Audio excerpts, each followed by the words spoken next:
been getting high, trying to balance out my lows. Scribble down my walls, trying to get my wrists off rolls.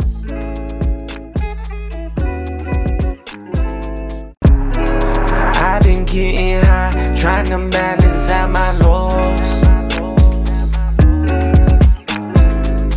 Scribble down my walls, trying to get my wrists off rolls. Yo, what's up, guys? I'm back and I'm bringing you a free Studio One template using Waves plugins. It's going to be called the Melodic Rap template. The download link will be in the description. In this video, I'm going to break it down, show you what's going on in the session, explain my kind of thinking around everything. You like the content, like the template, like, comment, subscribe, all that. It's really appreciated. Anyways, let's get into this session. So when using this template, you're going to want to drag your beat into the beat channel. You're going to want to record on the recording channel. From there, you could take your recording channel and put it on the channel you see fit. The lead channel is suited more towards rap vocals. The lead layer channel is suited more towards dubs for those rap vocals. And the wide vocal channel is going to be very similar to the leads, but it's going to be a bit more saucy, a bit more wavy, and quite a bit more wide. So for the sake of time, we're going to focus on our lead channel. I have all the plugins bypassed, and I'm going to go through them, activate them, and break it down for you. So first in our chain, we have our Auto-Tune Pro. It's at a 7 retune speed on the classic setting. We didn't really do anything with the humanize, and I put it on the classic setting because I kind of wanted that auto-tune sound, that effect, but not too much of it, so we dialed it back a little bit.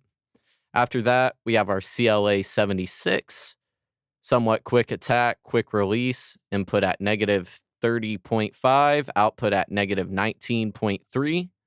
Then we have a F6.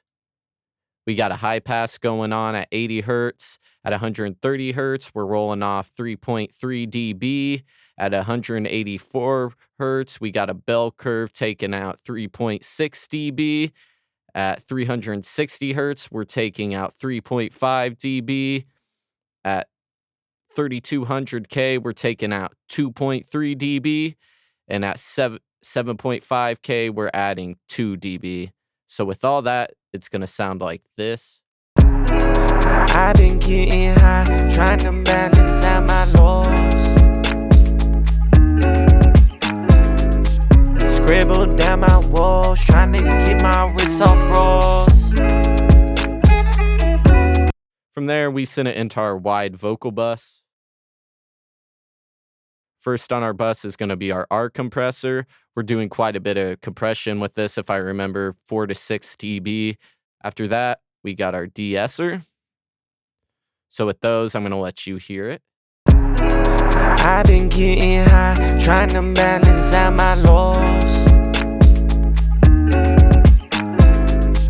Scribble down my walls, trying to get my wrists off rolls. So from there, we're sending it to the CLA 2A. Not doing much compression with this, more so just want the sound from the 2A. Doing about a dB or 2 if I remember correctly. You can see the gain is set at 34.92. Peak reduction is 47.96. After that, we have another F6, just cleaning it up a little bit more, taking out a little bit of the low end, adding a little more high end. So then after that, we're going to have our RVox, just doing a bit of compression with this, a bit of leveling. You could see the comp is set to negative 6.8. The gain is negative 6.2. So with all that, our vocal is going to sound like this. I've been getting high, trying to balance out my lows. Scribble down my walls, trying to get my wrists off rolls. So you can hear it. It's very bright, very clear. This was recorded with a very bright microphone, so I didn't have to increase the highs too much. Depending on your mic, you might want to consider going to your first F6 and boosting the high end a little more. So that's going to be our main chain, but from there we have to focus on our sends. Our first send is going to be a doubler. We're adding quite a bit of width with this.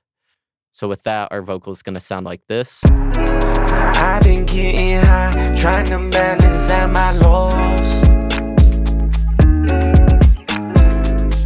Scribble down my walls, trying to get my wrists off rolls.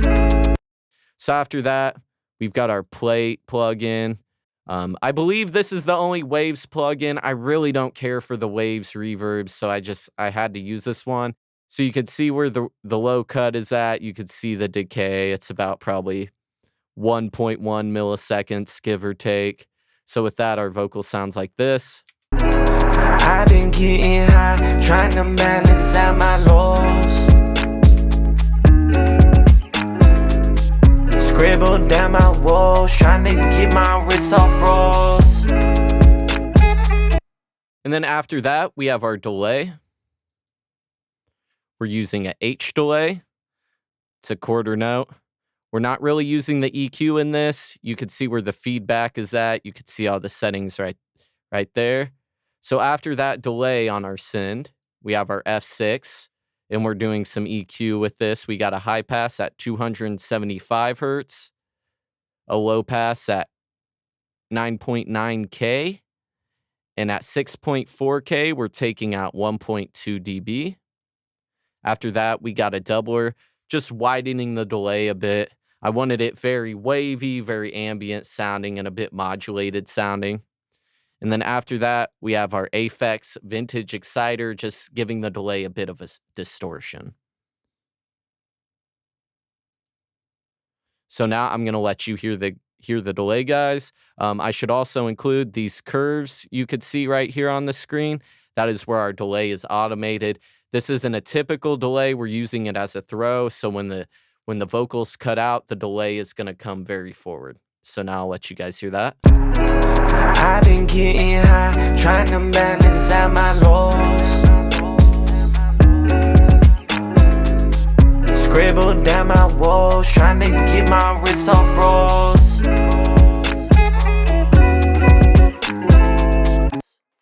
And from there, we have our last send. It's going to be our F6, which is on the beat. It's just sidechained to the vocal, which means each time this band right here that is set to 1600 hertz, each time the vocal plays, this band is going to lower.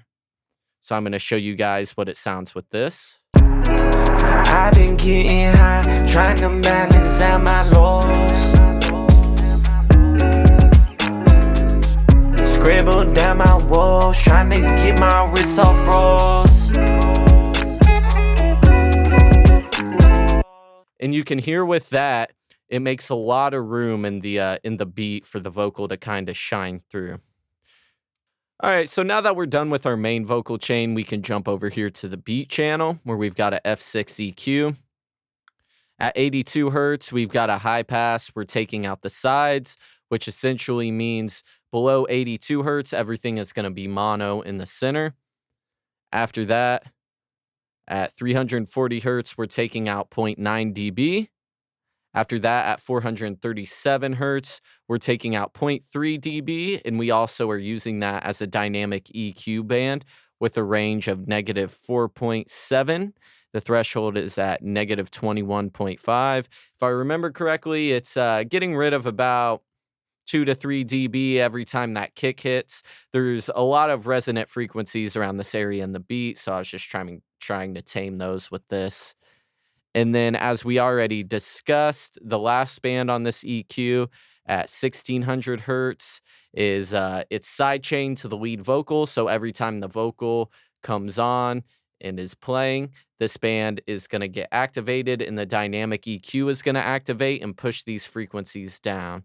And on this band, the range is set to -7.9, and the threshold is -22.9.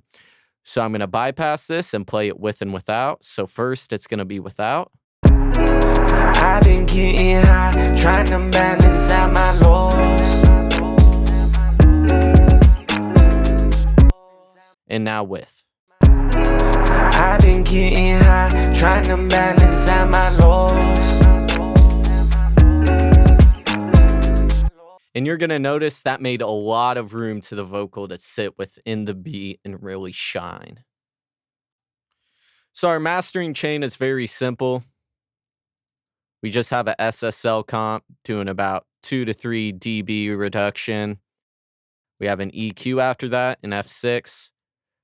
We got a high pass going on at 30 dB with the 6Q. At 333 hertz, we're taking out 1.3 dB.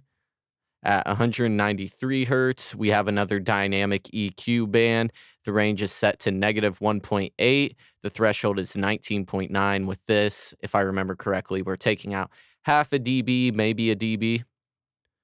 And then at the end, we have a high shelf going on at 8K, and we're boosting 1.1 dB.